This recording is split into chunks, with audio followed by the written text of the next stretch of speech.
You know, as far as Michael Rooker's characters go, I would much rather have Merle from The Walking Dead by my side than this guy.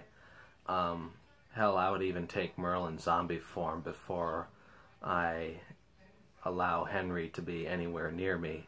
So tonight I'm going to be talking to you about this movie called Henry, Portrait of a Serial Killer, which has a pretty simple setup to it. You know, it follows this guy named Henry who happens to be a serial killer, and, you know, he's staying with a friend of his named Otis, as well as Otis's sister Becky, and along the way, naturally, he kills a few people. So, you know, as far as the characters in this movie goes, as far as the characters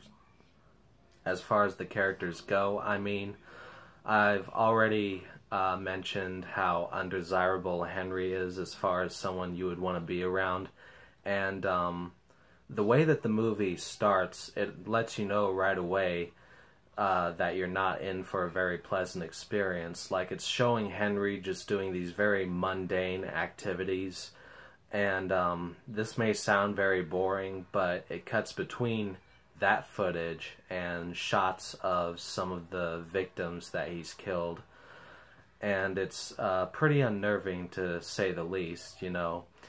And, you know, whenever Henry is around, like, the character of Becky or most any other woman, he comes off as very humble and soft-spoken, but when he's around Otis by himself, he kind of turns into a different character. You know, he shows this vast knowledge of what he's doing because Otis knows exactly what type of person Henry is, and he's really just an accomplice, you know, at least for a while before he himself becomes a murderer and starts actually assisting Henry in what he's doing. And, you know, Otis is, of course, a very despicable character in the movie. Like, if I had met this guy in real life, even if I didn't know what he did, I probably wouldn't want to hang out with him. But at the same time, he's also the funniest character. Like, he had a few lines that had me laughing, which was really interesting, you know, that they gave some depth to the characters and gave them their own personalities. And as far as the killing scenes go, you know, there are two that majorly stand out, which really play with your emotions. And as I was watching the behind the scenes on the Blu-ray here, the director John McNaughton brought up both of these scenes a few times, and it turns out that the, you know, sort of emotional manipulation was very intentional. Like, there's a pretty well-known scene involving this guy who sells television sets that's actually, in a sick way, very satisfying to watch, and the director wanted to play that scene, you know, more for comedy, whereas several minutes later, there's this home invasion scene which is shot on a video camcorder, and it's very raw and disturbing to look at, and this was like the director's way of saying, okay, are you still having fun now? Because this is what violence looks like in real life.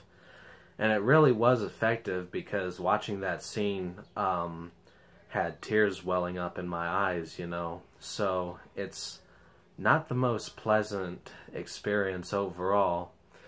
Really, there's not much else for me to say about Henry. Oh yeah, one more thing I almost forgot to mention. This movie has a lot of talking in it. If you're expecting like an all-out slasher body count film, you're going to have to look somewhere else.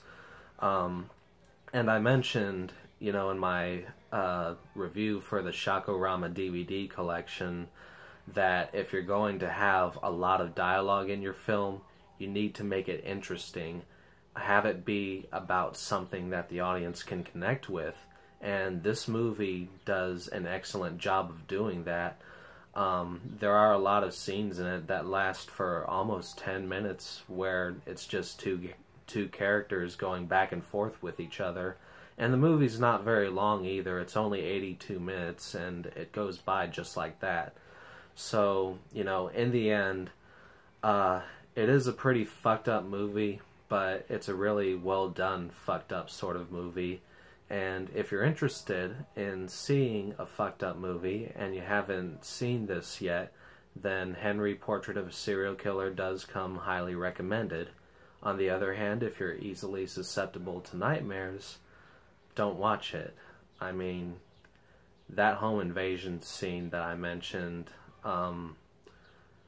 it's definitely a reminder that that kind of thing can happen to anyone. So, again, it's not a whole lot of fun.